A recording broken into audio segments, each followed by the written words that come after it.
கோடை காலத்தில் வெப்ப சூழ்நிலை அதிகமாக இருக்குது. இப்போ வந்து நிறைய குழந்தைங்களுக்கு விடுமுறை விட்டதுனால வெளியில் அழைச்சிட்டு போகிறாங்க. வெளியில் அழைச்சிட்டு போகும்போது எந்த மாதிரியான நம்ம ப்ரிகாஷன் எடுத்துக்கணும்? அதாவது வந்து இப்போ குழந்தைங்களுக்கு வந்து அதிகமாக வேர்வை வரும். இப்போ வெயில் காலத்தில் போகும்போது வேர்வை அதிகமாக வரும்போது அவங்களோட நீர்ச்சத்து வந்து குறையும். நீர்ச்சத்து குறைஞ்சதுன்னா என்ன ஆகும்னா உடனே குழந்தைங்க வந்து ரொம்ப டயர்டாகி மயக்கம் வரும், ஏதோ ஒரு பாதிப்பு வரும். ஸோ மயக்கம் வருது அப்படிங்கும்போது நீர்ச்சத்து டீஹைட்ரேஷன் சொல்கிறோம். டீஹைட்ரேஷனை சரி பண்ணுறதுக்கு உடனே என்ன செய்யணும்னா வெளியில் போகும்போது குழந்தைங்களை மெயினாக வெப்பம் அதிகமாக இருக்கிறதுனால இப்போ எல்லா இதுலேயும் உங்களுக்கு அனௌன்ஸ் பண்ணிட்டு இருக்காங்க.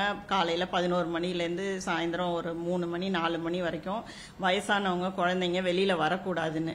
இருந்தும் நம்ம பெற்றோர்கள் என்னன்னா இந்த விடுமுறை நாட்களில் தான் குழந்தைங்களை வந்து வெளியில் அழைச்சிட்டு போகணும் அப்படிங்கிறதுக்காக வெளியில் அழைச்சிட்டு போறீங்க. அந்த அழைச்சிட்டு போறதுனால உங்களுக்கு வந்து நிறைய பாதிப்பு ஏற்படும். அதாவது சின்ன குழந்தைங்களுக்கு வந்து அதுவும் மெயினாக 1 வயசு 2 வயசு குழந்தைங்களை வெளியில் எடுத்துட்டு போகும்போது அவங்களோட உடைகள் மெயினாக வந்து எப்படி இருக்கணும்? லூஸாக காத்தோட்டமாக இருக்கணும். தலையை வந்து நல்ல ஒரு ஏதாவது ஒரு இதை வச்சு கவர் பண்ணிக்கணும். அப்புறம் வந்து ஈஸியாக நம்ம வந்து கையில் வீட்டிலேருந்து எடுத்துகிட்டு போகிறது வந்து மோர். உங்களுக்கு வந்து வெளியில் எங்கே போனாலும் ஈஸியாக உங்களுக்கு உடனே தண்ணி தாகத்தை குறைக்கிறதோ இல்லை வெப்பத்தை குறைக்கிறதுக்கோ வந்து மோரில் வந்து கொஞ்சம் உப்பு சர்க்கரையும் போட்டு எடுத்துகிட்டு போனீங்கன்னா நம்ம பாடியோட பேலன்ஸ் வந்து உப்பு சர்க்கரை வந்து பேலன்ஸ் பண்ணி உங்களுக்கு இந்த ஹீட் ஸ்ட்ரோக்குன்னு சொல்லல சன் ஸ்ட்ரோக்கு அதெல்லாம் வராமல் தடுத்துக்கலாம். டீஹைட்ரேஷனும் ஆகாமல் இருக்கும். அதுக்கு அடுத்தது இந்த ஓஆர்எஸ்ன்னு இப்போ எல்லா இடத்துலையும் உங்களுக்கு கிடைக்கும் டீஹைட்ரேஷன் ஆகாமல் இருக்கிறதுக்கு. அது ஓஆர்எஸ் வந்து 1 லிட்டர் தண்ணியில் ஒரு பேக்கெட்டை வந்து நீங்கள் போட்டு அதை தண்ணி நிறையா குடிக்கணும். ஒரு நாளைக்கு வந்து இந்த வெப்ப சூழ்நிலையில் வந்து 2 லிட்டர்லேருந்து 3 லிட்டர் எல்லா குழந்தைங்களுமே தண்ணி குடிக்கணும். மெயினாக இந்த இது நியூஸ் எதுக்காக உங்களுக்கு சொல்கிறோம்னாக்கா குழந்தைங்கள வெளியில் அழைச்சிட்டு போகாதீங்க. அப்படியே தவிர்க்க முடியாத சூழ்நிலையில் வெளியில் அழைச்சிட்டு போனாலும் மெயினாக நீங்கள் வந்து நீர்ச்சத்து வந்து குறையாமல் பார்த்துக்கணும். நீர்ச்சத்து குறையாமல் பார்த்தா தான் அவங்களுக்கு வந்து தலைவலியோ இல்லை மயக்கமோ இல்லை டயர்ட்னஸ்ஸு இந்த மாதிரி இது சிம்டம்ஸ் தான் உங்களுக்கு வந்து டீஹைட்ரேஷன்னால வரும் ஃபர்ஸ்ட். அதுக்கு அடுத்தது தான் வேற சிம்டம்ஸ். டீஹைட்ரேஷனுங்கிறது வந்து நம்ம எல்லா வியாதியோட கூட கொடுமையான வியாதின்னு சொல்லலாம். ஏன்னா உடனே பிரெயினை தான் அஃபெக்ட் பண்ணும். குழந்தைங்களுக்கோட பிரெயின் கெப்பாசிட்டி வந்து நமக்கே தெரியும். வெப்ப சூழ்நிலைனால ரொம்ப டெண்டரான குழந்தைங்களுக்கு வந்து நீங்க அதிக வெப்பமா கொடுக்கும்போது எந்த இது வேணாலும் பாதிப்பு, எந்த பாகம் வேணாலும் பாதிக்கலாம். அதனால பிரெயினுக்கு வந்து நீங்க மெயினா நீர்ச்சத்து டீஹைட்ரேஷன் ஆகக்கூடாது.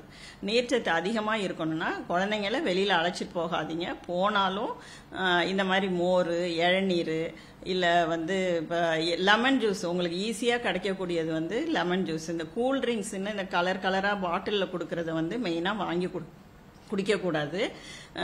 நீர் அதாவது கூல்ட்ரிங்க்ஸ் குடிச்சதுனால என்ன ஆகும்னாக்கா நிறையா வந்து இன்னும் கொஞ்சம் அதிகமாக டீஹைட்ரேஷன் ஆகும். அதில் உள்ள இது கார்பன் வந்து உங்களுக்கு வந்து எல்லாருக்குமே தெரியும். நம்ம கூல்ட்ரிங்க்ஸ் குடிக்கிறதுனால என்னென்ன கெடுதல், அந்த கலரிங் ஏஜென்ட்ஸு அதெல்லாம். அதுக்கு பதிலாக நம்ம வீட்டில் ஈஸியாக கிடைக்கிற பொருளை வந்து மோர், இளநீர், லெமன் ஜூஸ். ஒரு எந்த இடத்துக்கு போனாலும் நீங்கள் குழந்தைங்களை அழைச்சிட்டு போறீங்க அப்படின்னா கையில் ஒரு பாட்டில் தண்ணி, ஒரு பாட்டில் வந்து மோர் இல்லை லெமன் ஜூஸ் எடுத்துட்டு போங்க. இல்லை அப்படியே இல்லை கடையில் வாங்கினாலும் நீங்கள் ஓஆர்எஸ் மாதிரி டீஹைட்ரேஷன் ஆகாமல் இருக்கிறதுக்கு ஓஆர்எஸ் வந்து இப்போ நிறையா சொல்யூஷன்ஸ் இப்போ கிடைக்குது. ஜூசஸ் மாரி எல்லாம் கிடைக்குது. இப்போ குழந்தைங்களுக்கு தேவையான ஃப்ளேவர்லேயே கிடைக்குது. அந்த மாதிரி இதை நிறையா குடிக்கலாம். அப்புறம் வந்து காற்றோட்டமான ட்ரெஸ்ஸஸ் மெயினாக வந்து இந்த கால் கை எல்லாத்தையும் கவர் பண்ணி ரொம்ப இது ஃபேன்சியாக ட்ரெஸ் போட்டுட்டு போகாமல் காட்டன் ட்ரெஸ்ஸு லூஸாக இருக்கணும். தலையை கவர் பண்ணிக்கணும். இது ரொம்ப முக்கியமானது.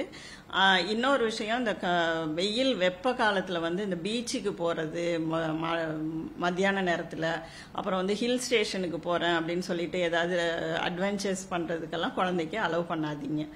அவங்க வந்து ஆசையில் போவாங்க. திருப்பி அவங்களோட உடல்நிலையை பாதுகாக்கிறது உங்களோட கடமை. பெற்றோர்களோட கடமை வந்து என்னன்னா குழந்தைங்களை வந்து வெயில் தாக்கம் இல்லாமல் வீட்டில் வச்சு வீட்டில் நிறைய கேம்ஸு அந்த மாதிரி இன்டோர் கேம்ஸு, இன்டோர் இது என்டர்டெயின்மெண்ட்டு அதெல்லாம் பண்ணி பாருங்க. வெளியில் அவுட் சைடர்ஸ் போகிறத குறைச்சிக்கிங்க. செய்திகளை உடனுக்குடனும் துல்லியமாகவும் தெரிந்து கொள்ள சப்ஸ்கிரைப் பண்ணுங்க.